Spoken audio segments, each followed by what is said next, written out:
Copaiba has a warm and woodsy, slightly sweet aroma with a hint of earthy yet spicy and balsamic notes. Some describe the scent as resembling honey, vanilla, and even caramel. Oil is derived from the resin of the copaiba tree, which can grow upwards of more than 100 feet and can be found in Brazil. How can we use copaiba? Well, doTERRA's copaiba has a nutritional label on the back, and this signals that we can take it internally.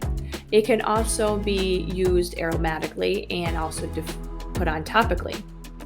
Copaiba also influences multi-signal pathways to aid in a healthier liver, digestive, kidney, heart, and respiratory, and brain also signals to nagging and overstimulated nerves to stop.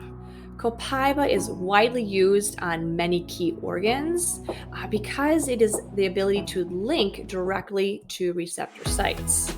And if you found this to be helpful, please give it a thumbs up, and I'll see you in the next video.